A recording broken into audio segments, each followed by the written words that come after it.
Hey, what's going on, guys? Welcome back. Droid Life Show today. The big episode 200. It's Friday, April 12th. I'm your host, Kellen. With me, Tim. Tim, say hi. Hey guys, how's it going? Tim here. So thanks for joining us on episode 200. Kind of a significant number. We have absolutely nothing special planned at the moment. But thanks for being with us for 200 of these. I should have looked back to see just how many years we've been doing or how long it took us to get to 200. I know we're kind of inconsistent sometimes and things like that, but we made it to 200, which is pretty wild. Long time. I mean, yeah, you can go back to the old episodes with the old crew where it was like four of us talking and hangouts and stuff. We've come a little ways since then. So yeah, thanks for joining us. We got a couple of weeks worth of topics to run through. Tim's LG G8 review for one. Galaxy Fold reservations open now. We're mad at YouTube TV at the moment, sort of. Yeah, we are, and not. There's lots of Google stuff to catch up on, like all these little things. There's some 5G stuff to talk about, and we'll bid farewell to Inbox forever at this point. So before we get there, though, it looks like a ton of donations just rolled in. Scott Washington with $2, Justin Martin $2, Nick Fisher $2, Chris Weedle $2, Corbin $2, Evan Brown $5 says because today's a good day. Congrats, guys. Bertzer with $1. Thank you everyone for the donate. Nate Clemens just dropped. Congrats on $200, Awesome. Thanks, guys. Wow. Thanks Thank for you all guys the so donations. much. That's incredible. Just so you guys know, too, Randy Rosa with $1. Just so you guys know, in the future, we're going to work on something where, like, the donations, I know you guys give them to us for beer purposes, which we totally appreciate the beer purposes, but we're going to try to figure out a way to, like, donate a lot of this stuff, too. Just to give back a little bit, because the support is awesome, but we'd also like to give back as well. Russell with $1, appreciate that. It looks like maybe the donation, the $2 free donation thing for Super Chat is still live. Russell with another $1 might still be live, so I'm not forcing you to, but if you have like a favorite streamer or podcast or somebody that's not even us, whatever, it looks like you have free like $2 you can just give to like whoever on YouTube, which is kind of a cool thing they've done, which they've been doing for a couple of weeks now, I think. I don't even think we have to talk about topics today. It looks like we're just going to talk about donations all day. Austin Murphy with the $2 bomb. Like, this is ridiculous. Everyone's just dropping their free $2. Awesome, you guys. Thank you. And again, you don't have to spend it on us. I mean, we really do appreciate it, but if you got other people too, feel free to split it up. Or like Bertzer just dropped another $1. It looks like you can split up the $2 that you're giving, which is pretty awesome. Thank you, guys. Thanks so much, you guys. That was easy. Yeah. Beer purposes. Yeah. Randy with another $1. Thanks, Randy. You guys are crazy. So trivia is back as well this week. So we are doing trivia, and we've got some sweet prizes. A handful of prizes. Do you want to walk through the 5 prizes that we're giving away, like what we've got? Yeah, absolutely. So I'm calling this the leftover special trivia week. So what we actually have is some pretty good stuff, leftover stuff. I have 2 Meter Plus probes, smart thermometers. I don't know if y'all know anything about these, but they're absolutely legit when cooking the meat. If you're vegan, I don't know, maybe you can stick it in your rice patties or what do they call those? Impossible burgers. Yeah, that'll work. I also have 2 of those.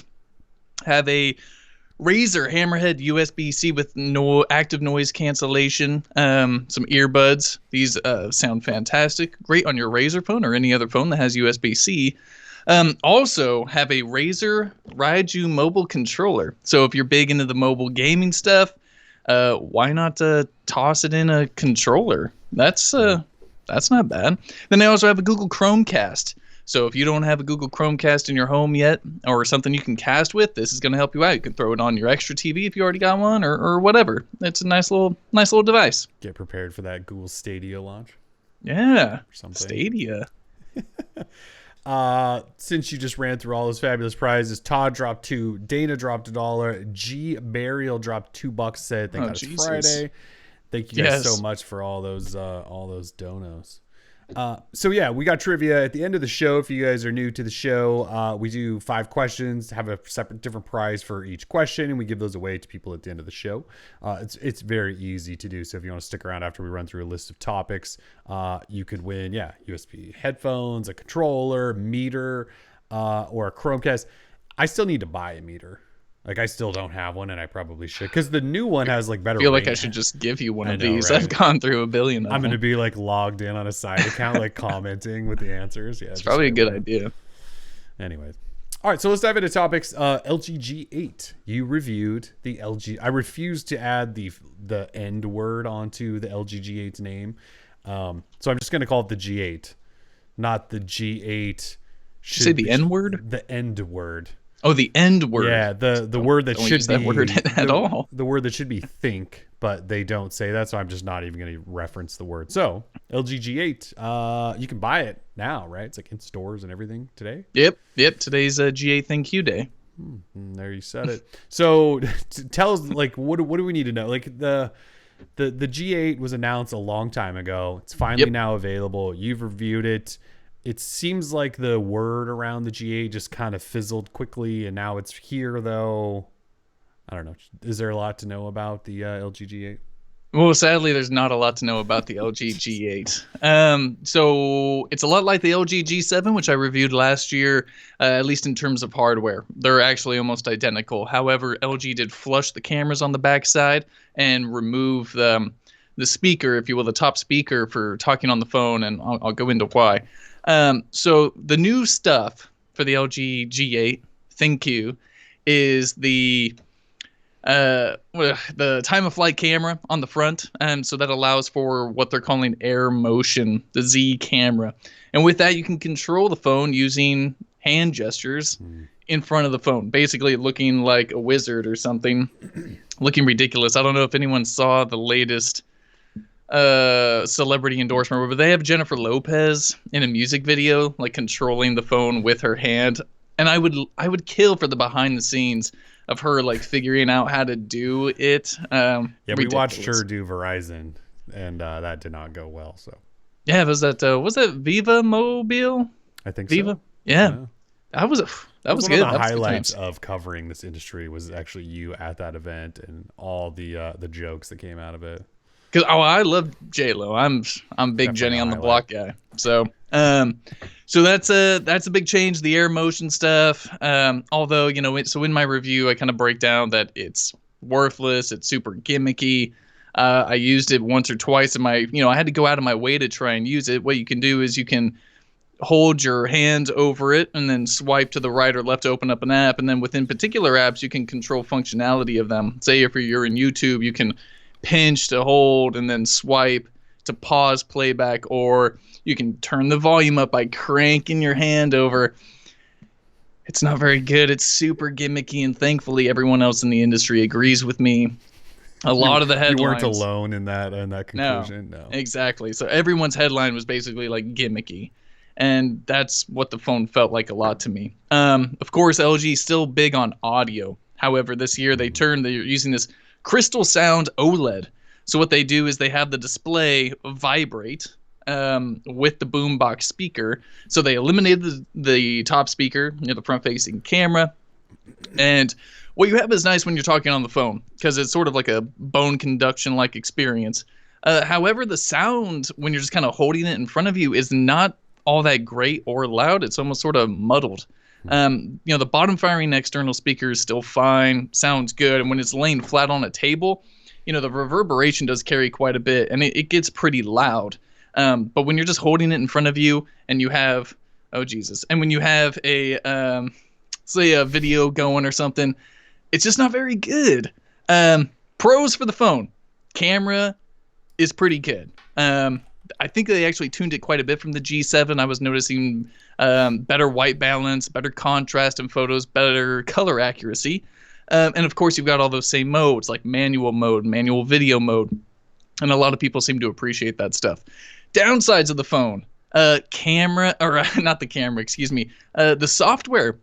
So now that Samsung is back with One UI and Pi and all that, like this runs Pi too, but you would never know. This feels like it's running Nougat, Marshmallow maybe. Like it's been the same software for so long.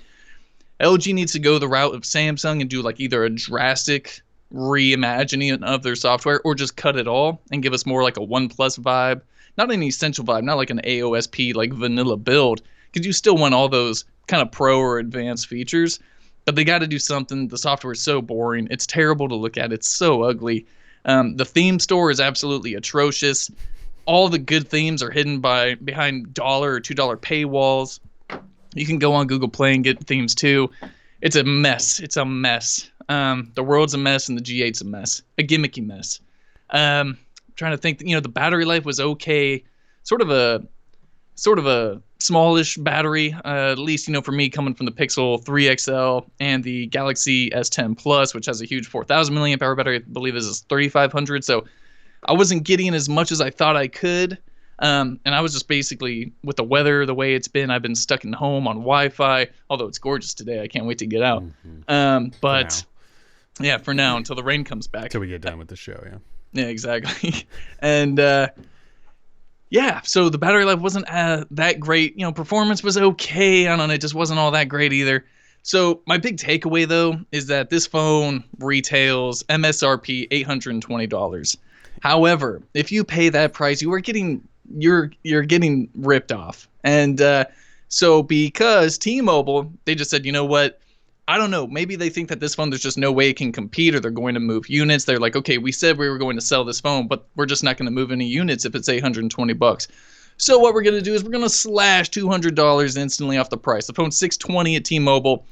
The phone is $629.99 at Best Buy and $699 at B&H, I believe, or $649 at Best Buy.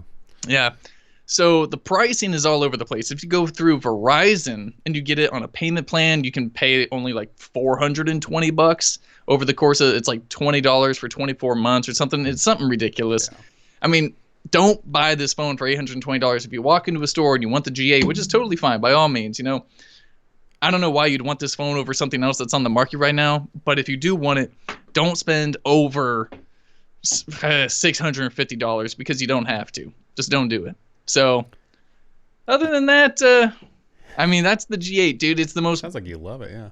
It's the most boring phone launch. It's, the fact that they announced it right around the Galaxy S10. The Galaxy S10 launched. Everyone reviewed it. It seems to be the greatest phone the Samsung's ever put out.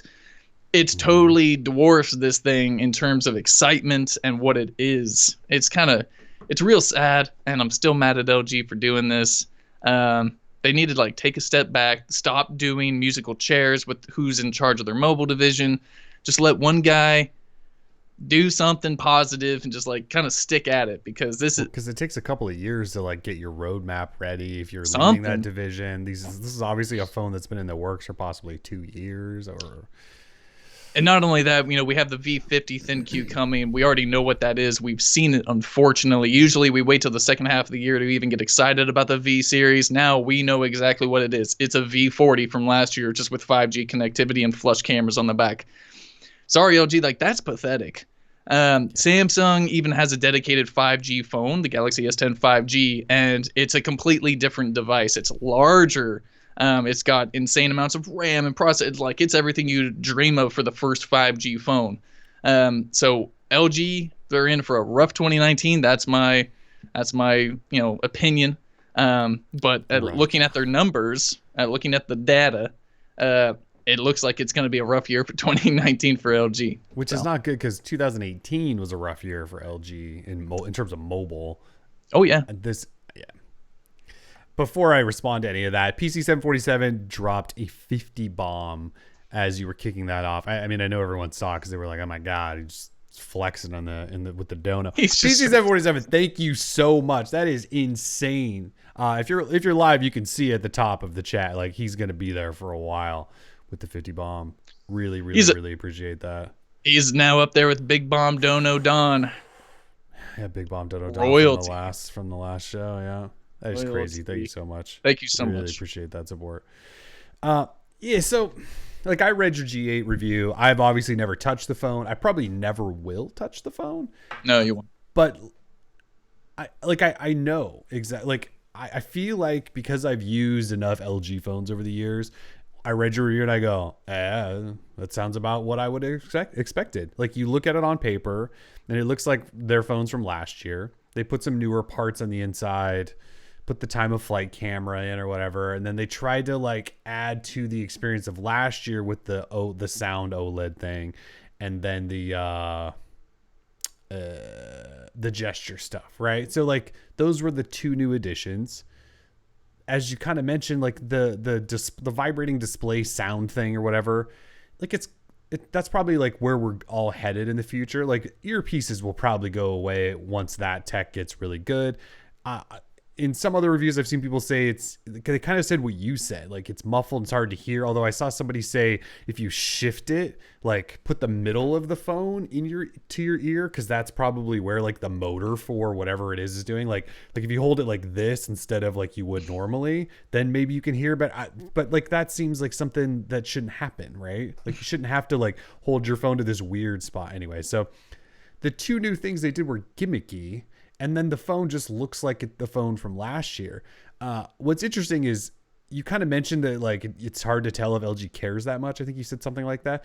I felt the same way last year. Like we sat in the G7 briefing and there was like zero excitement from them. They basically walked in, put a spec sheet up on the board and we're like, here's the G7. And yeah, we know like, it's probably not like the best, but those things are coming. I think it was the first of theirs with a notch, I think, right? And they're like, we know in like the future, this is just like a stepping stone. Well, it's a year later and they put the same stupid display with a giant notch. And so like they didn't improve over the stuff they told us last year they were going to improve on, which is weird.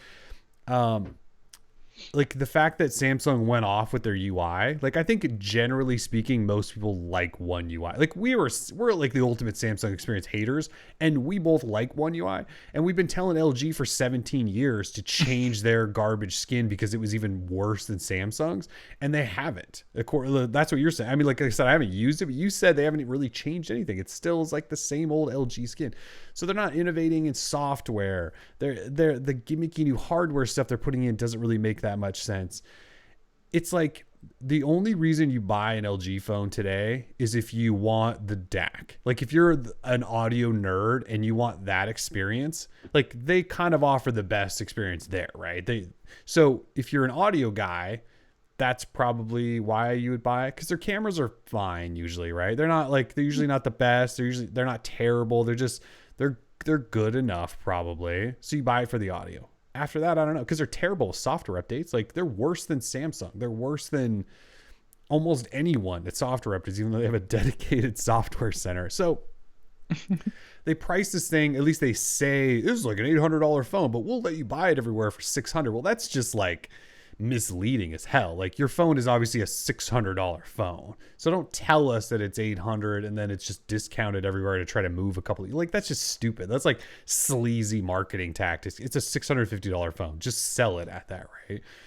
Yeah, it just seems like a massive kind of a massive failure on LG's part. It launched later than it probably should have, and when it did, it just doesn't match up to what Samsung just did, who, again, everyone thinks we're the massive Samsung haters of the world. Like we think they knocked it out of the park with the Galaxy S10. I'm still using the E, and I don't plan on changing that anytime soon. Like something needs to come. Yeah, see, and you still got like S10 Plus. Like somebody's gonna have to come. Like Google's gonna have to do something nuts with the Pixel 4 probably to like rip this. Like my Pixel, whatever this is, Pixel 3, this has Q on it, and like I don't even really care, like because it doesn't. Q's not that exciting for one, and it's a little bit buggy, but like I'm still like enjoying the hell out of this. So I don't know what LG is doing. You mentioned leadership problems and turnover there, and that's just never good to get like on the right path. So I don't know. I don't know why people would buy this unless, again, they're the ultimate audio nerd. But you're not going to get the best camera. It's not going to have a display as good as Samsung's. The software is not as good. It has a Google Assistant button. Does have that. It's true. So yeah, and then the gesture thing, like I kept watching people, like other videos and stuff to show like people using the gesture. It looks painful to use. It is painful. Like it triggers my arthritis. You have to hold your hand like above the phone for like at least a couple of seconds. It's not like instant, right? Like you have to hold it there until it goes, okay, that's a hand. Let me think about this. What should I do? Okay, unlock. And then from there, you like do, yeah, you like have to break your wrist doing twisty thing. What are you doing, LG? I don't think I'll ever touch that phone. And I don't think I'm missing out on a single thing, which is not a good thing for LG. to start the year off with. Yeah. Yeah. Kind of sucks. Yeah. So And you hate to say it because then it's one less option that people can sort of like think about. We're more and more getting pushed in the corner with just Google, Samsung, and OnePlus. There's like 3 options. Yeah, because HTC is fully dead. I think at this point they're just never gonna like acknowledge that they're dead. And LG's doing this stuff that's just unremarkable. Motorola keeps doing unremarkable things. I mean, the Z line is probably coming back again, but you know, no one seems to really care. Yeah, there's not a lot left. So yeah, we got like 3 choices: Google, Samsung, and OnePlus, which we've talked about before. We ran a poll of our readers, and it was like what was it, like 95% of our readers own phones from those 3 companies, and then the rest was like probably a couple of Moto people, and that was about it. So yeah, kind of sad. All right, so the LG G8 is available today if you are an audio nerd who needs a DAC, and everyone else, well, should probably just look elsewhere. Is that kind of our conclusion on the G8? Yep. That about sums it up. It's frustrating because we seem to point out the same things with LG every single year, and none of it changes ever. And I know they don't like take our advice. We're not advising LG. But I don't think we're alone in the criticisms that we continue to offer over and over and over again, like software number 1 and the update situation and improving their cameras. Like people don't, I don't think we're alone in criticizing those areas every single time they drop one. And the audio stuff, as good as it is for those who care about that, it's not enough to sell phones, I don't think. Like Samsung still does audio pretty good. They usually have some sort of like Qualcomm DAC or something like in there, right? So it's fine. So tough stuff. Yeah, with the person who's in charge of like their home entertainment division now in charge of phones, like I hope we just see more, not necessarily innovation, but a focus on good things. You know, like a premium quality, just a very nice display. Like bring that 4K or something. Bring that some type of special TV display panel in your phone. I don't know, something. They got to make it rolly. I mean, they got to figure something. How many more years of losses are they going to take from the mobile division? Because it's a lot. I mean, I can't imagine much. We got to be like a handful of years in a row of losses in the mobile division.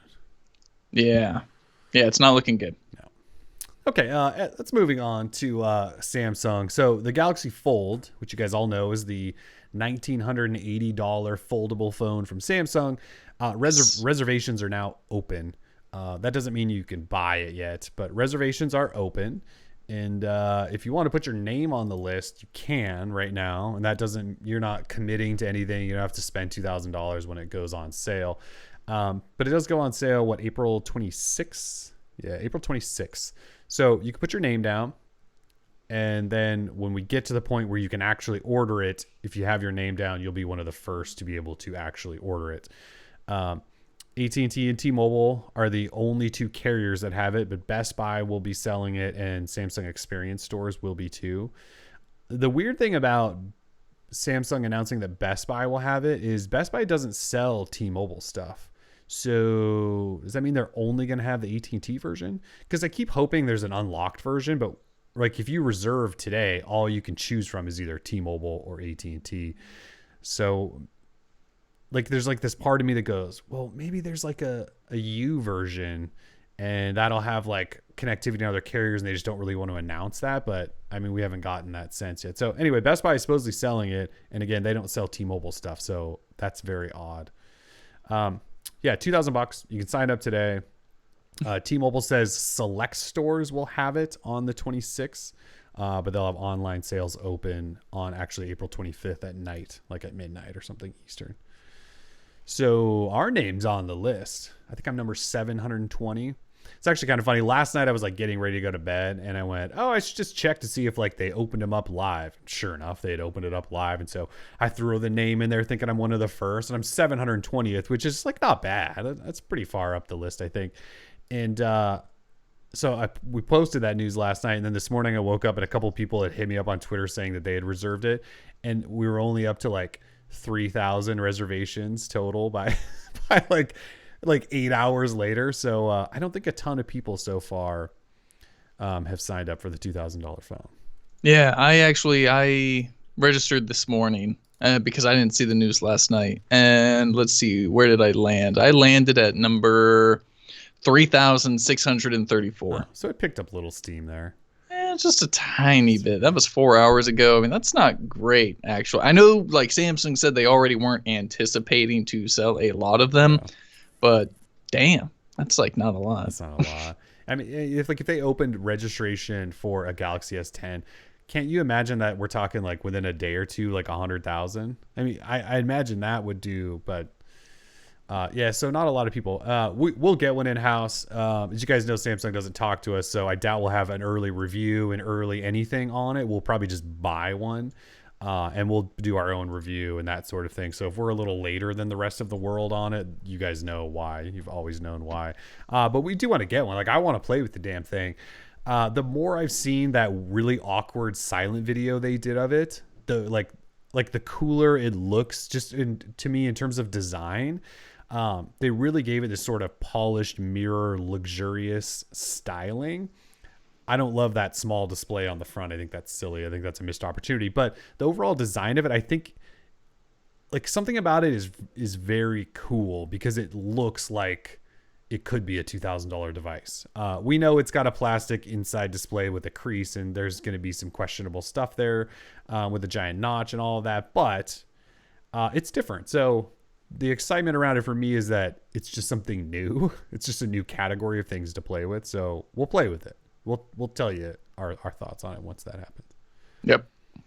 $2,000 though. It is still kind of crazy to think that they want $2,000 for this first gen thing. That's ridiculous. And just like I'm already envisioning the wave of stories within the first week of people complaining about all the flaws in the display, or the first one that cracks or whatever, right? Like somebody is like in sub-zero temperatures somewhere and they open the thing and it cracks, or like it'll be something obscure, like something weird will happen where like, I don't think one will blow up, but like something's going to happen to that display. There's going to be a flaw that keeps popping up, and it's just going to be like, I have this bad feeling that something's going to happen. Hopefully not. Hopefully I'm totally wrong on that. Let's see. Let's talk about terrible news for a second. YouTube TV got a price increase this week to $50 per month, $49.99 per month. And that's for everyone. So new customers for $49.99 a month.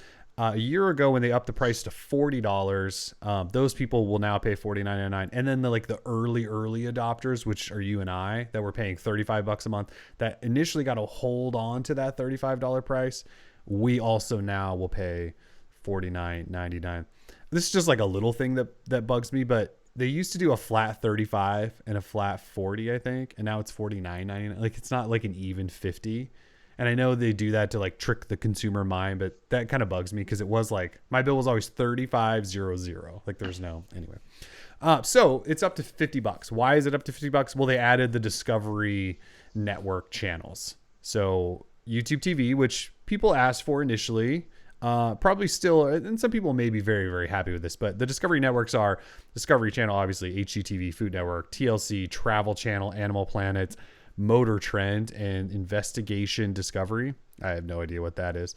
ID. Oh, yes, I have no idea. So the addition of those channels is nice. I think what annoys me, and I know that my $35 a month plan was probably not going to hang around forever anyway. I can acknowledge that. And when you add this batch of channels, which probably do up the price by 10 or $15 a month, I think I'm annoyed because I didn't get a choice. Like, I've lived without these channels this entire time. And while they're there, and I do love me some HGTV and Food Network here and there, but I haven't had them for the last like 2 years or whenever I first signed up for this. So now that they're there, I kind of am like, well, maybe you should ask if I wanted this still. Like, I liked my $35 per month. And I've been living without these, and now that you're slapping them on and like you're just giving them to me and you're just giving me the price hike, maybe you should have gone, look, we'll let you decide, early adopters. Do you want these networks or not? And you can keep your price or add these on. They didn't do that. They're just, everyone just $50. I'm not that happy with that. And I haven't watched any of those channels in the like 3 days that I've had them. I watched some HGTV, some Property Brothers, and then I was reminded that I just don't like that show as much as I like House Hunters and stuff like that. You know, it sucks. But as someone who has fallen in love with YouTube TV, and like it's my TV service. Yeah. You know, it's what I use to watch the Blazers or sometimes the Giants or whatever. But now I got MLB TV through T-Mobile. It just sucks, but you know, $15 a month extra. I like felt a like Netflix subscription. Well, you know, the thing is, like $35, I feel like I was getting a really good deal. Yeah. But now I like almost like I'm taking it. Well, it was like I was taking advantage of the situation. They tricked you, yeah. Yeah, like so $35. I'm like, okay, I'm basically stealing all this stuff. But now $50 sounds reasonable, you know, for what you're getting. And I think that's the mind F with it. You know, like $35 is such a good deal that if you go anything above that, you feel like it feels weird. But $50 seems like a pretty good deal to me still. So I guess I haven't looked at what a Comcast basic cable package is anymore. I haven't looked to know. Neither have I. One thing I know Comcast used to do, and maybe they don't anymore, but like if you wanted NBA TV and a couple other sports channels, you had to add like a special sports package on that raised the price. Whereas with YouTube TV, NBA TV is included. So you kind of have like the ultimate sports experience in many ways. Yeah, the $35 might have seemed unrealistic, and it probably totally was. And they probably knew that when they suckered everyone into signing up for that. I just wish I could have gotten a little bit of a choice. But I don't know that $50 is really like, I think we're still paying a decent price. But as you mentioned, I like YouTube TV as well. The experience, like the app interface on both mobile is great for one. Sure. But it has a dedicated YouTube TV app, which is awesome. It also has free DVR, like almost unlimited too. I don't think it's fully unlimited, but I don't know that you could fill that thing up. Pretty sure it's unlimited. It might be unlimited, and it's free. Like a lot of, again, cable companies, if you want DVR and if you want them on multiple TVs everywhere, like you have to pay for extra boxes and DVR and this and that. So you just kind of get that. So it's still probably a decent value. I guess I'm just a little annoyed that I've just grown to live without those channels. And so just giving them to me and jacking up the price, I might have wanted the choice over whether or not to do that. I'm with you that they should have had a choice. A lot of other, you know, live streaming TV services, they have tiers and groups of channels that you can add for extra money a month. And sure, it would have been great for that $35 a month if I could have kept that and not included the HGTV and Discovery shows, because I have Hulu as well. And Hulu gives me all that stuff on demand. And so I wasn't really missing those channels at all right now. And you know, plus I had access to the Hulu originals like Handmaid's Tale and stuff. Like everything was great. Now that my price has gone up to $50, I'm like, okay, I need to binge watch Handmaid's Tale because I just started season 1, episode 1. I got to like catch up, cancel it, because why am I paying an extra $10 a month for? I'm doubling up now on things, and that's a waste of money. So that's frustrating. There's just, it's a messy situation. But again, $50 doesn't seem like a terrible deal. But again, like you said, I don't know what the price if I added TV service to my Comcast plan would be. You know, I'm sure for like a 2-year agreement or whatever, it'd be pretty good. But yeah, I don't want to do that. So yeah, and pay for all their boxes and all of that stuff. I think it's probably still a good deal. The other thing is, speaking of contracts and stuff, is you can cancel these things all the time, right? Sure. So like you mentioned Hulu. I also have Hulu because I got in on some like 99 cents for 6 months deal. So when that's done, I'll just cancel, or I may change my Spotify plan because I subscribe to Spotify. And if you have an individual plan, you get Hulu for free. So like there's some ways I can like move that around, because like as you mentioned, Handmaid's Tale, that'll come back with another season. My wife will probably want to watch that, so I could do that. I have Netflix. like I subscribe to HBO now, but only when it's like during a time when a new season of something's out. So like Game of Thrones is out, so I just resubscribed, right? So when Game of Thrones is done, I'll just cancel HBO again. So you can kind of, if you go with a cable company, some of these things will lock you into a contract where you can't really mess with stuff, or like your bill goes through the roof and things like that. So one of the nice things about being with YouTube TV is you can kind of pick and choose some of your other services and do those things on a monthly basis, so you can trim things down. I think where we all hoped these streaming TV services were going, and Sling TV is kind of one of the only ones that's doing this, is adding like bundled channels, right? So like Viacom, right? None of the Viacom channels are on YouTube TV. We're talking MTV, Comedy Central, all that stuff. So those aren't on there. And we used to not have Discovery networks. I think what the perfect world is you have a base plan of like $35, and then YouTube goes, all right, well, do you want Discovery networks? And I go, sure. And they go, okay, that's an extra $15 a month, right? Do you want Viacom? Sure, that's an extra $12 a month. Like, and then you can kind of pick and choose that. Whereas they didn't do that to us. They just kind of slapped it on and said, you just are paying for this. So that kind of sucks. As I mentioned earlier, I'm not going to like cancel it because I still do watch it. And I really only watch sports at this point on YouTube TV, but it's really great for sports. You have all your local channels and those sporting events, a couple of ESPNs, you have all the Turner networks, you have NBA TV. I mean, it's actually a pretty good sports streaming service. So it's just, I'm still going to complain about it. There's a ton of sports on there. Like if really all you do is watch sports, YouTube TV is kind of the place to be. Like there's so much sports and news networks and movies all the time. Like I love just being able to go through, seeing what movies are, like adding them to my library, and the next time I turn on YouTube TV, they'll probably be down on my DVR because they're playing stuff constantly on all those like FXX and TNT and what have you.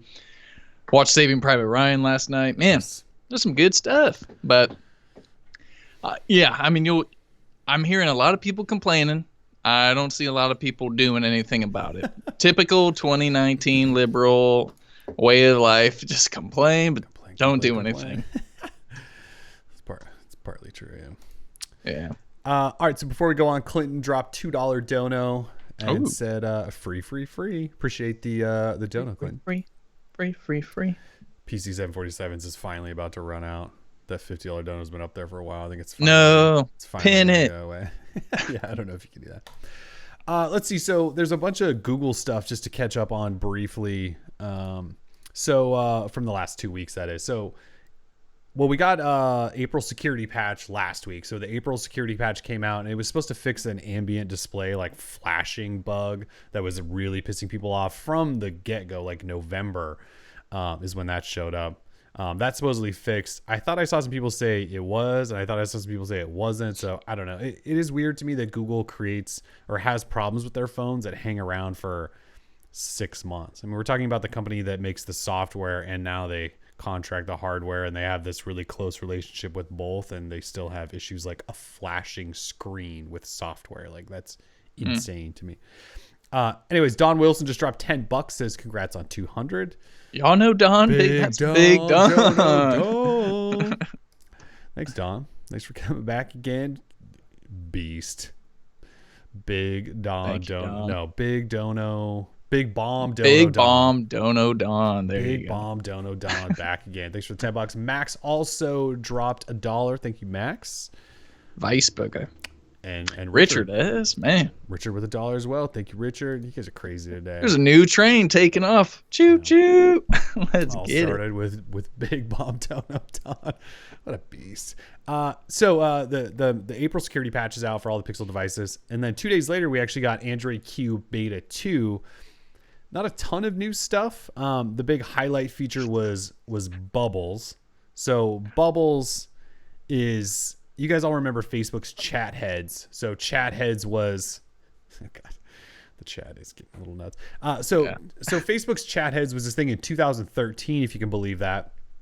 2013 in Facebook Messenger, they did this little chatty bubble thing that followed you around the screen, and you could move it around and keep your conversations going wherever. So all of those chat head bubble like things, there was a bunch of copycats, and then they all died. Like that idea went away. So it's 2019, yeah, and Google says, "Oh, we're gonna bring that back. That was a great idea you guys had 6 years ago." So they introduced bubbles in this new Q Beta 2. It's not enabled, but if you use like an ADB command, you can enable it. It's super broken and janky, so you probably shouldn't do that. But the idea is mostly for messaging apps, which makes sense. So if you have messaging apps, they should all be able to feed into this bubble-like notification. And yeah, just like chat heads, it follows you around. You can carry on conversations while you're doing other stuff. I was always a fan of chat heads, and it was one of those, yeah, it was one of those features where I almost wanted to use Facebook Messenger just for chat heads. So I was sad when it started dying as an idea. So I'm all for it for my messaging apps having this bubble style. So anyway, that was the big feature change in beta 2. We have a whole list of other changes, like the navigation gesture swiping across the bottom bar has changed. So they've tweaked that a little bit. There was this really annoying thing that they did in beta 1 where if you swiped a notification away from right to left, it wouldn't dismiss. It would only let you snooze. You had to swipe it the other way. Well, they're now letting you decide which way you want to do that. That's nice. Yeah. I mean, those are like, well, it was like a silly change that they did anyway, but they are letting you choose. There's a new share menu. We got a new battery icon. Actually, one of the biggest changes is the volume controls. So if you control the volume now, and this has been around since Pi, but it does the media volume by default, but now you can actually hit like a more button essentially, and it brings up an overlay over whatever you're doing to let you adjust other things like ring and call volume and alarm volume. It used to take you into the settings. Now it's just an overlay over what you're doing. So it's like those little changes, which it's like taking Google forever to do these things. Like we probably don't point it out enough because we're like Google fanboys or something, but Google's really slow at adding some of this stuff to stock, like stuff that's just been around forever. True. Yeah, I don't, like there's not a lot of huge changes. So either way, it's out. And then this week they issued a patch to it to fix, I think, some permission issues or something. I don't know. There's app compatibility all over. They changed the file structure, or at least permissions and related to file management on Android Q, and I think specifically in beta 2, and it broke a bunch of like third-party file managers if you didn't already have them installed prior to updating to the beta 2. So they're working through that. There was a little bit of backlash. Like I think we got some angry emails from developers who make file management apps, and I get it, but file manager guys, chill for a second. This is only beta 2. I think Google will probably get around to addressing concerns, but yeah, it is a beta. I don't understand when, like, not only that, it's a developer beta. So these developer people should understand that it's a developer beta.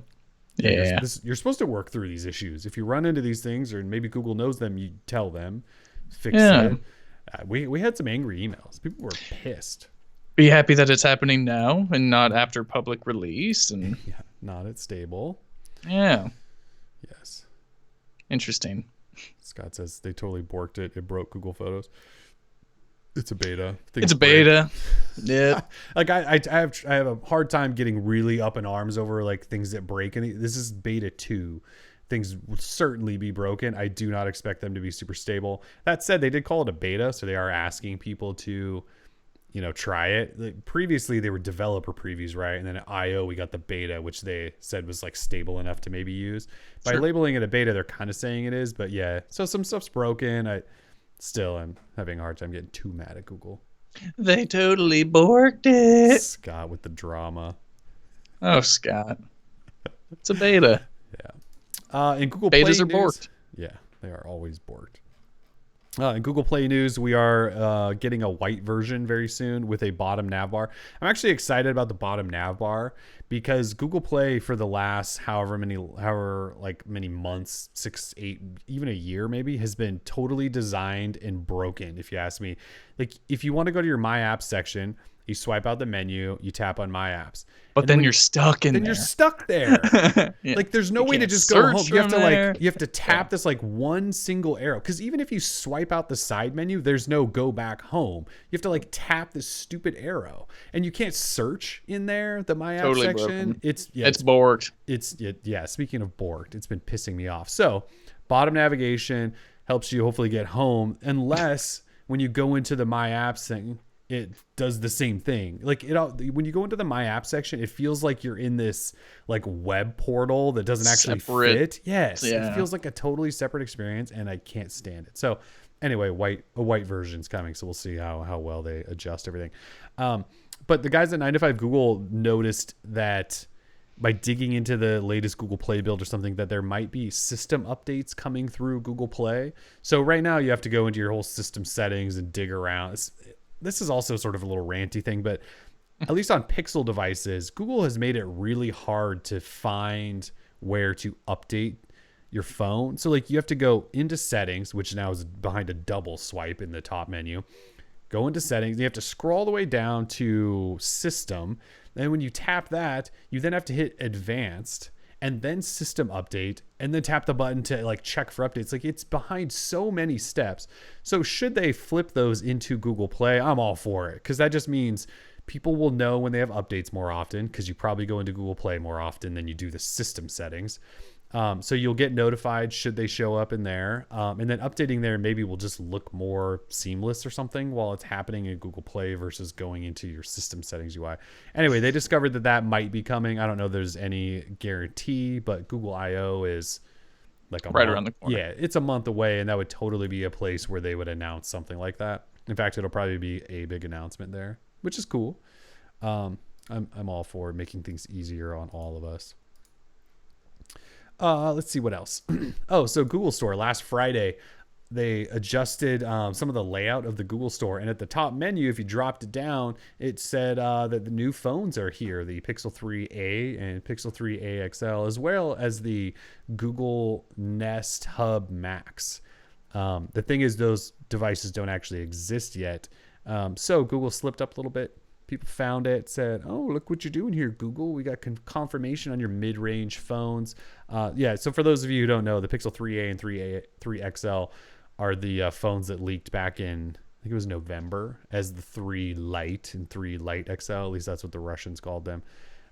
They're coming as the 3a and 3a XL.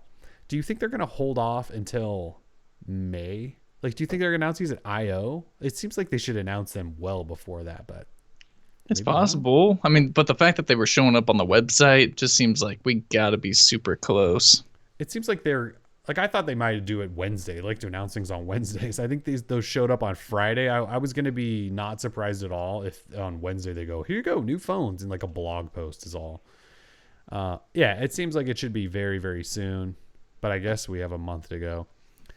What I found interesting about it though is the Nest Hub Max, or whatever the hell it's called. In this new menu, there was a listing for the Google Home Hub, and then they did kind of a slash through it and called it the Nest Hub or something like that. So I'm wondering if the home stuff is going to get a rebranding into Nest Hubs or something like that, which I think is a stupid idea, by the way. Like, Google Home is an established brand. Like, people know what Google Home is. This is Google, dude. I think they're probably going to rebrand it and kill it off. And they probably totally will. But it seems like the dumbest thing. I know they own Nest, and Nest still exists, I think, and maybe makes a new product here and there. Like, I don't really know what Nest does anymore. They release products so rarely that it's tough to say. But rebranding your Google Home line, which is already starting to take over Alexa and become what is in everyone's home, seems like a really, really terrible idea. But if they feel like they need to get some value from the Nest name, I guess. Otherwise, it seems very stupid. Like, I have a Home Hub right here. You know, I bought some for family for Christmas and stuff. They know it as the Google Home Hub. If we change it to the Google Nest Home Hub or something, it just seems like we're two brands on top of each other. It doesn't make a lot of sense. I'm all for it. I say bring on the rebrand. I want nerds to get pissed. Yeah, I'm sure I'll write something up that's very pissy. All right, so Pixel 4, we saw our first mention of the Pixel 4 at AOSP. Little commit action. Somebody just dropping the name. Well, Pixel 4, all things confirmed. No, I mean, not really. They just said Pixel 4, and if they had a test device of a Pixel 4 or something, they could fix some problem they were working through. Either way, it's the first mention of the word Pixel 4. And that's who very, cares? very exciting. Yeah. But we do have possible code names now of Coral for Pixel 4 and Flame for Pixel 4 XL. Coral ain't no fish. No, but it's a sea creature. Maybe. Okay. Yeah, it exists. So those could be code names. Coral and Flame. Nothing. It's hoping for a fish. Nothing else to announce there. We could get a fish. Maybe they'll change it into a coral tuna or something. I have no idea. So Pixel 4 stuff is happening, which makes sense. It's April, and this is about the time we started seeing Pixel 3 stuff happen at AOSP last year. So the timing is right. The scary thing about that is the Pixel 3, right? We know when they started, when Google started publicly referencing them last year was around this time. And then we got the Pixel 3 XL's design. So I'm hoping that Google hasn't settled into a terrible, dated, awful design that will match that of the Pixel 3 XL. Nice. It is a marine animal, Tim. Scott said. Yeah. It's not a fish. I was gonna say, like, I was gonna drop a Yo Mama joke on him. I was like, Yo Mama's a marine animal, but nah, that'd be rude.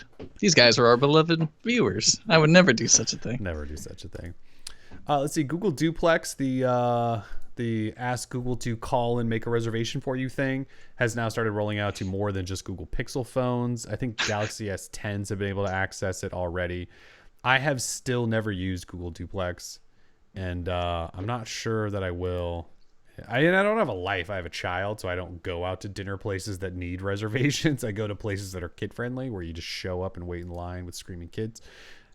Have you used Google Duplex yet? We've talked a little bit about how neither you or I think it seems like a really efficient way to get things done, but did you try it or anything yet? No. I tried to try it. But it didn't work because I use a Google Apps account or through G Suite, and it does not work for us. And I'm not about to log into my standard Gmail account through Google Assistant. Come on, Goog.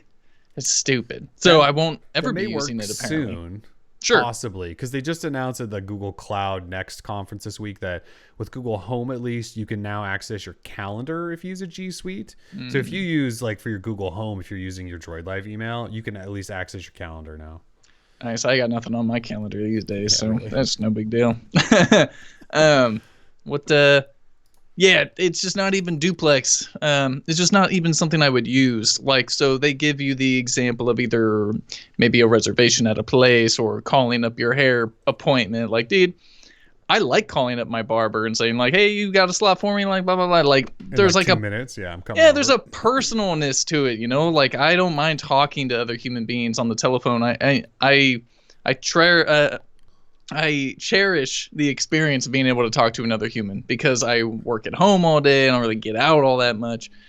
So it's nice just calling up, talking to people. Like, I don't need a robot to do that for me. It's ridiculous. So I haven't used it. I understand why it exists. I'm not, come on. Just saying it's not for me. Shiny in the chat says, worked fine, but Google sent me like a dozen follow-up emails to verify it works. See, that sounds That's awful. annoying.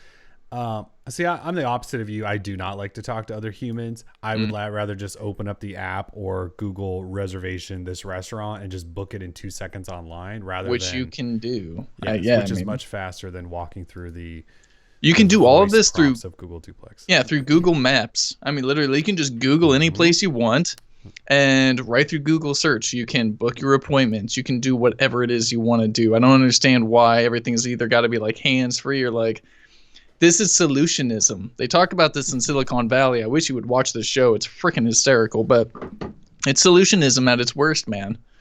So there you go. Yeah. Somebody mentioned in the chat, she's OpenTable.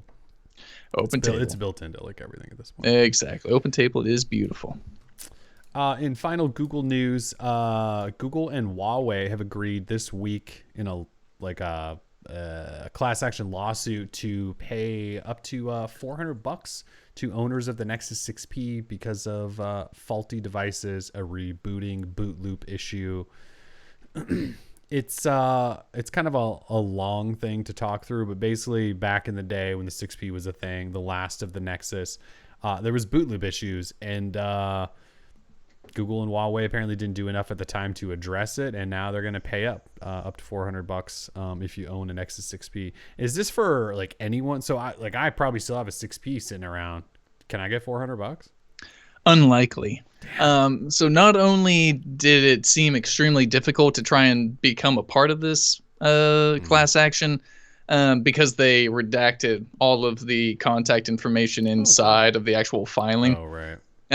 So it might be closed. However, you not only like need the device, you also need proper documentation of the boot loop issue. I don't know how you would do that. I mean, you'd have to talk to the lawyer, the counsel who's setting it all up.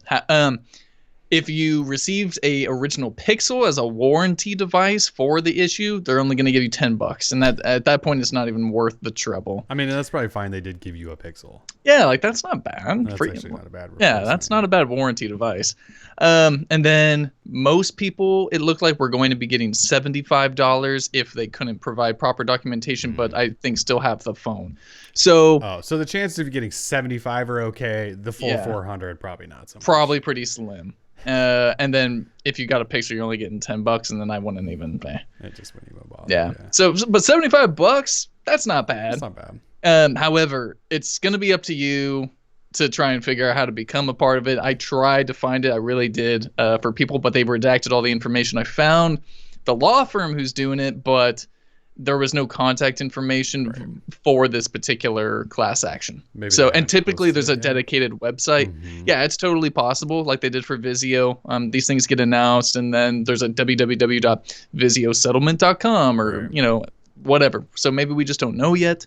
Either way, this is all going to come down to the court. They have to agree to it, and that's May 9th, I believe. Oh, so we're still waiting then. We're still waiting for the court to say, okay, yeah, you can do this. And then at that point, then maybe the URL or the website will go live where you can claim your money. Yeah. So if that happens, I'll let everybody know. Don't worry, the lawyer is going to get the lion's share of the money. Don't worry about the lawyers. They're going to be great.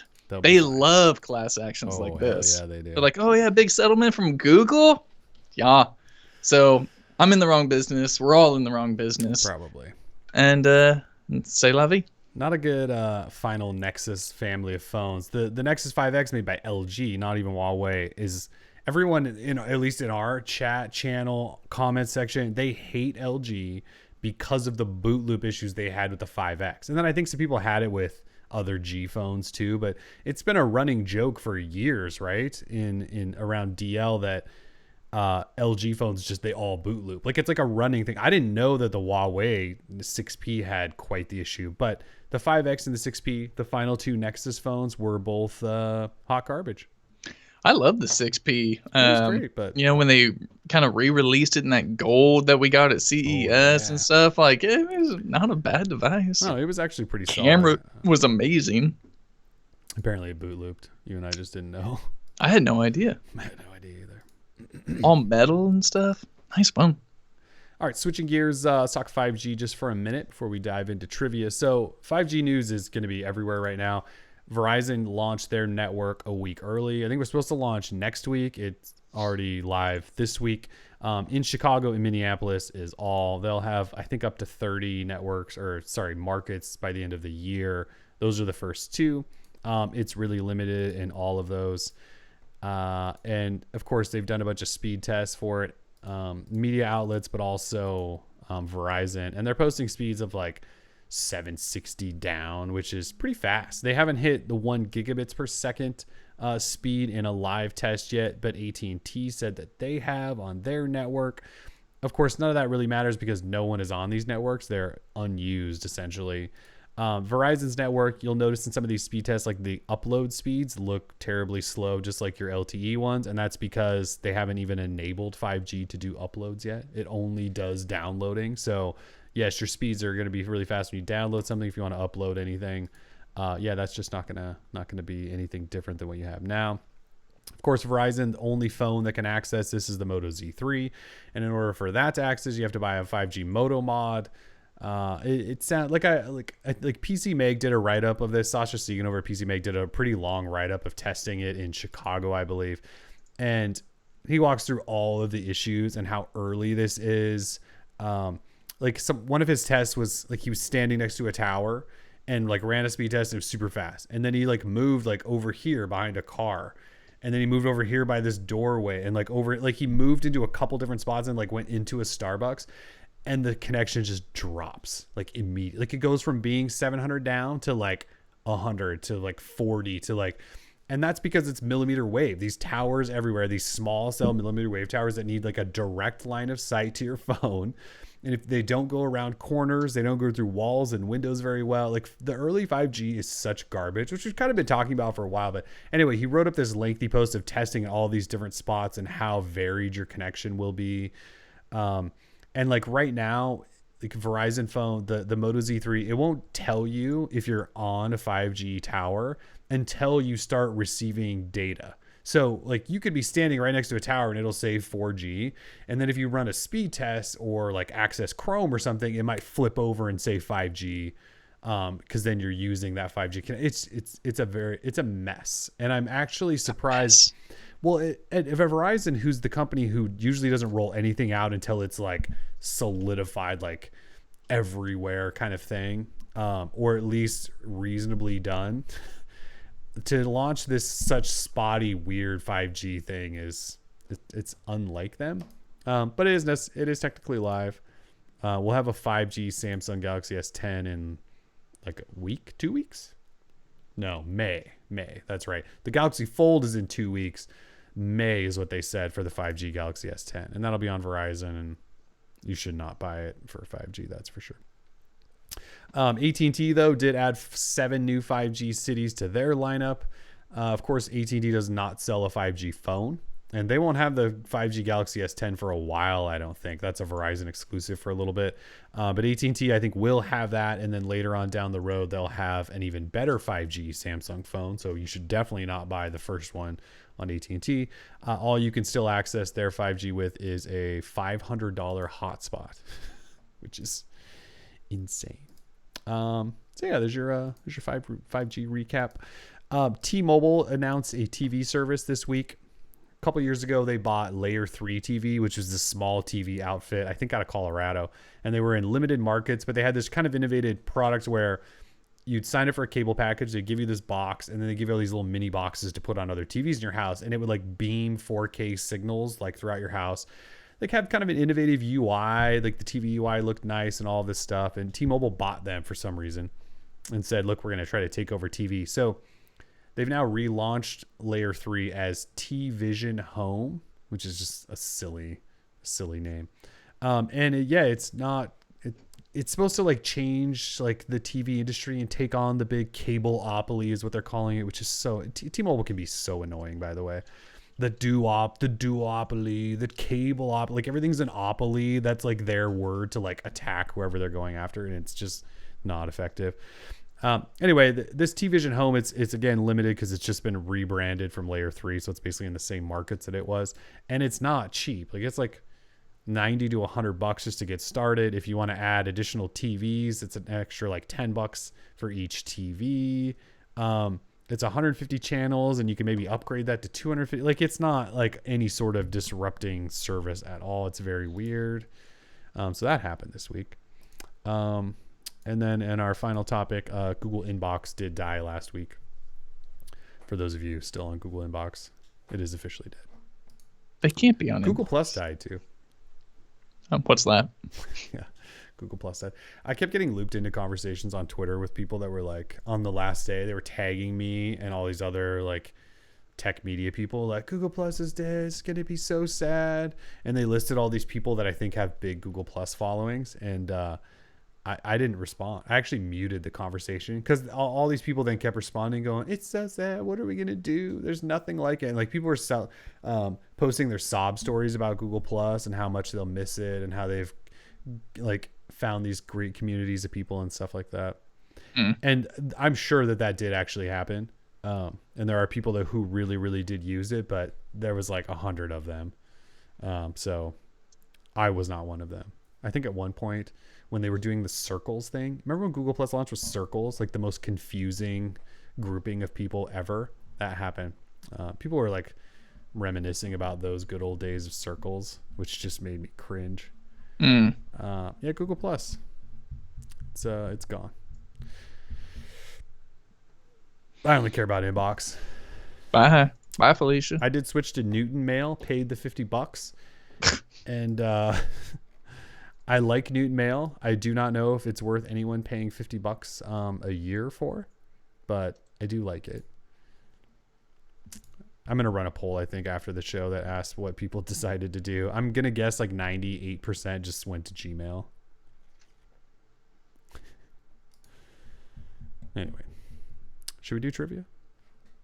Let's do it, man. Shall we do trivia? All right, trivia time. I'm not seeing the lights. Well, give me a second. This takes time. This is a whole operation I got I'll over just start here. the trivia dance while you get the lights going. Thank you. All right, it's Oh, see you later, Don. Thank you for the Gotta go through my seizure warning. No, Don. All right, stretch it out, actually. It's kind of a pause there. The lights are going. It's trivia time. It's the end of the show. Again, if you're new around here, we do trivia at the end of every single show. Okay, that's slightly misleading. I think we missed a couple of shows where we didn't do trivia. But like maybe. Almost it's pretty rare. Yeah, it's very, very rare. We try to do trivia. So we do 5 questions, and you have a chance to win fabulous prizes with those questions. We've given away phones. We've given away chargers. We've given away all sorts of stuff. We gave away like a bunch of Bullets wireless headphones the other day, which was fun. This week, Tim has a smorgasbord of prizes. Smorgasbord. I haven't used that in a while. Yeah, we've got Meter Plus probes for smart thermometers. We got a Raiju mobile controller. We got Razer Hammerhead USB-C earbuds. We've got a Chromecast. It's just some good. It's a leftover special. We got some goodies. So how it works is we post a question on the screen. If you're watching live, Tim will also read it out loud. And if you're watching live, it's the only way you can play. I mean, I guess you could play at home with like friends and family or something if you really wanted to after it's live. You know what I mean? Hello, friends and family. Yeah, and all you do is type your answer in the chat as fast as you can. And if you're the first person to answer in the chat correctly, you win. And we'll look at our chat and see your name, and we'll call it out. And if you're the winner, you're the winner. And then afterwards, you contact us, and we'll figure it all out. Yeah. I got a bad hair day today. It's not insanely hard, but you just got to be with the quickness. Yeah, it's not a complex process. No, just type your answer out as fast as you can once Tim reads it out. I'm looking here at our answers to make sure none of them are 12. Everyone started with the 12. Yeah, everyone started with the 12 already. For Clinton, stop stealing my stuff. Yeah. Okay. That's great. Well, I'm ready for question number 1 if you're ready. I am ready. Question number 1 is going up now. Which 2 carriers will carry the Galaxy Fold? So we're looking for 2 answers here. Which 2 carriers will carry the Galaxy Fold? You need to have both answers is what he's saying. Scott McDonald. Oh, so I forgot to say Scott McDonald with the correct answer, by the way, of T-Mobile and AT&T. I forgot to say what prize this is going to be. So first, we're going to do the Meter Plus Pros first. So Scott, you got yourself a Meter Plus probe. Woo. You're going to be cooking meat like a freaking pro, buddy. He actually said before the show that he wants one. Was that you that said that, Scott McDonald? Somebody said when you announced it, they were like, "Oh, I've been waiting for another one of those giveaways." I can't remember if it was him or not. Oh, nice. Anyways, yes, you won. Scott McDonald, T-Mobile AT&T. Zach Webb, you were right there. Evan Brown, you were wrong. Nick Fisher, you were right there too, but Scott was first. Yeah, congratulations, Scott. So Meter Plus it Pro. was Scott Washington, not McDonald, that said that. Well, we got we got another one coming. So Scott McDonald, Meter Plus Pro. Meter Plus. All right. Fantastic. Let's go on to question number 2, please. Okay. Question number 2 is up now. What name did LG brand the G8's front-facing camera? So that time-of-flight camera, it's branded. What is it branded? What name did LG brand the G8's front-facing camera? Zachary Webb. With the correct answer of Z camera, that is correct. Zachary Webb. I would never have gotten that. Like, if I hadn't known the answer, I would have never guessed that. Bertzer, you were right there, by the way, but Zach Webb was just in front of you. Zach Webb, congratulations. You get yourself a Meter Plus probe. Meter Plus. Meter Plus. Nice. All right. Quick there. I thought that one might take a minute. I thought we might get a bunch of wrong answers first, like Toph. No. Are you kidding? These guys are pros. Yes, they are. They know exactly what they're doing. All right, on to the Razer Hammerhead USB-C active noise canceling earbuds. These are nice. Fantastic. These have Comply premium earphone tips. Oh, we love Comply. I like tips. So here we go. Question number 3, please. Question number 3 is up right now. In the 2 cities where Verizon 5G mobile service is live, which city has the greater population? I'm not going to tell you which cities it's live in. You're just going to have to know. It's in 2 cities, though. In the 2 cities where Verizon 5G mobile service is live, which city? Oh, God, you guys are quick. Yeah, before you could read it twice, they were done. Rashad Gaddis with the correct answer of Chi-Town, a.k.a. Chicago. So the 2 cities, Chicago, Minneapolis. If you know that, you know which one has the bigger population. Rashad Gaddis with the dub there. Zach Wood, you were right there. Bob DeLama, you were close too, but super close. Rashad Gaddis. Rashad Gaddis, congratulations. You are the winner of the Razer Hammerhead USB-C active noise canceling earbuds with the Comply tips. Dope. Hammerhead. All right. Sick. I'm ready. The Yo Mama joke. What? Yes, please. Question number 4. Question number 4 is up now. What processor powered the Nexus 6P? You know, the one that boot looped a lot, apparently. What processor powered the Nexus 6P? I think I'm having a stroke. I got Eli on that one. I'm seeing Eli Kuznikov with the correct answer, the Snapdragon 810 processor. Eddie Daniels, you were like a split second behind him, but Eli just got you. Just so you know, Eddie, you were right there. Like, you guys probably hit enter at almost the exact same time, but Eli is showing up first on our list. Eli, congratulations. You are the winner of a Chromecast. Russell with the TIO map. Russell almost deserves a prize just for bringing up TIO map. The worst mobile processors in the history of the world that stuck around for way too long. Go away, Texas Instruments. Like, I'll never forget when Motorola goes, here is our first Wear OS watch, or Android Wear watch at the time. It's the Moto 360. It is the most beautiful hardware ever. It's the greatest looking smartwatch ever, which it still probably is to this date. And powering it is like a 6-year-old processor that was in the Motorola Droid. And we all went, what? Womp, womp. You used an OMAP in this thing? Unreal. And then Motorola came back with the 362 and changed the design, and we just didn't care anymore. But the TIO map. Eli, you won. Did Eli win the controller? Chromecast. Oh, the Chromecast. Eli, you won the Chromecast. Congratulations, Eli Kuznikov. What's left then? The controller, right? We've got a Razer Raiju mobile gaming controller. Oops. So look at it. It's all chroma lit up from your lights and everything. Exactly. How perfect. It really is. What's nice is if I'm not mistaken, you don't have to have a Razer phone to use this. It's any phone. It's probably just Bluetooth, isn't it? Yeah, it's just Bluetooth. But it has like a little holder for your phone. It's got a little holder for your phone. Here's the back. You can see holds your Razer phone so perfectly. But you don't need a Razer phone for it to work. No. It's Bluetooth. That way you can dominate some Stadia, I guess, or Fortnite. Whatever you want to do. Whatever you want to do. Yeah. All right, question number 5, please. All right, question number 5 is up now. What year did Nova Launcher launch? Oh, boy. Again, what year did Nova Launcher, the greatest launcher of all time, launch? Google it. Google. Oh, I saw one, I think. Yep. It's flying. It was Chris Williams with the correct answer of 2011. Chris Williams is the first with 2011. The guesses were flying. I mean, we had somebody back as early as 2008. I saw 2000. There was a 2004 in there.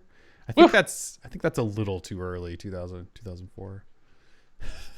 2011. The correct answer. Chris Williams, congratulations. You won the Razer Raiju mobile Bluetooth gaming controller.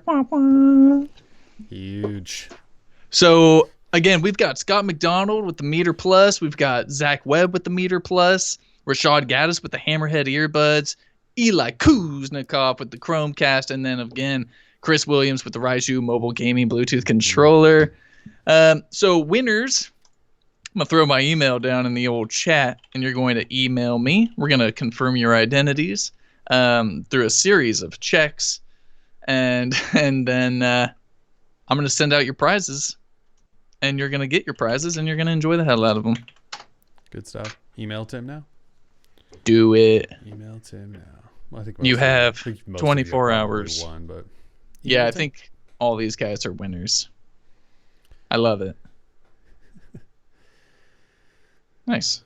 All right, cool. It's good to be back. Good to be back. Google I/O still coming up. G8 review done. I'm still using the Galaxy S10e. Loving every second of it. Probably will share some thoughts on that next week because... Oh, look at this. I'm using a case, too. You guys should be proud of me. Look at it. Well, you already broke it once, so it's kind of... This is a different one. The broken one's over here. I got to get it fixed. There's the broken one. Oh, yeah, Star Wars Episode 9 teaser trailer. Did you watch it? God, I did watch it. I don't even know what to think. I need to watch it 6 more times, and I need to read, like, one of those nerd blogs that explains everything to me. Because Palpatine's laugh at the end. Yes. Apparently, she's a Skywalker. Well, yeah, that's the thing. You go, well, wait, is that what you're saying? Is that what you're saying? She is a Skywalker now? Or... Yes, and that's, I think been the biggest problem with this new trilogy is the fact that you've had 2 visions going into it. Like, JJ had his story, Ryan had his idea, now JJ's backing, and they're all just different. And I'm not a huge fan of that. It's not very fluid. JJ gonna tie it in. He's gonna JJ going to tie it in. I don't know how the Emperor gets all involved, but I'm super stoked on it, and because I'm a dark side guy myself, I'm all about that. You gotta love it. Yeah. Kylo Ren's helmet getting welded back together. All red, like red welding lines or whatever. Something. That was different, kind of Maul-esque. Scott says, "What happened to No Case Kellen?" This thing broke in like a day. This phone's actually kind of slippery too, so it's the tiniest case too. It's a little Spigen guy. It's got kind of a little math. It's actually a really nice case. I'm not gonna lie. I don't really like the hump thing. Anyway, so the Star Wars, like I said, I need to watch it 6 more times and then read the bullet or the second by second recap from some site. I'm sure there's 10 million people just typing that out right now, to explain everything that happened to me. Oh, absolutely. All you need to do is youtube.com/ I think it's Star Wars Theory. Like that dude, that's the dude right there. But he's probably going to take a while. I need instant satisfaction. I need to just read somebody's breakdown first. I almost guarantee you, he's got to have it up by now. I mean, that's his job is that. But he doesn't want to miss anything and then have to redo a video or anything. You know what I mean? Video takes a while. He is at the actual event. Oh nope, there it is. Oh really? Episode 9 trailer full breakdown with the those YouTube thumbnails with the arrows pointing to random crap that means nothing. Perfect. That's already live. Right, so you're good. That. Yep. God, YouTube thumbnails. Fantastic. Cool. Thanks guys. Episode 200. And thank you to all the donos. Read through them all. Thank everybody. Let's go through it again. Everyone with the donos: Scott, Justin, Nick, Chris, Corbin, Evan, Bertzer a couple times, Nate, Randy a couple times, Russell a couple of times, Austin, Todd, Dana, G Burial, PC747 with the huge 50 dono bomb, Clinton, Don with the $10 bomb, Max, Richard, Max again. Thank you guys so much for the donos. That's a crazy amount of donos. I don't think we've ever had that many. I don't know. And definitely not that much. That's wild. You guys are crazy. You guys killed it today. Mm-hmm. Very nice. Great way to head into the weekend. And the weather is already getting crappy. So great. Perfect. Love the weather here. Real quick, Scott McDonald was asking if we use cases. Yeah, I mean, with the Samsung phones, I always use a case. Right now, I'm using a Crucial. It's actually sort of like a sandstone case. Ooh, baby. It's really nice. Highly recommend. If you have a Galaxy S10 and are curious about cases, I've got a huge case overview video on YouTube, so check it out. It's huge. I do not use cases, but I am using one. Oh, I almost dropped it. I am using one with this because after cracking the last one and this thing just being fragile glass everywhere, I feel like there's more glass in this phone than any phone ever created, that I just I don't trust myself. I don't trust you either. So yeah, cases. This one's fine. I'll survive. All right, guys. Thanks for joining us. Episode 200. Have a safe weekend. Be good. Peace. Peace.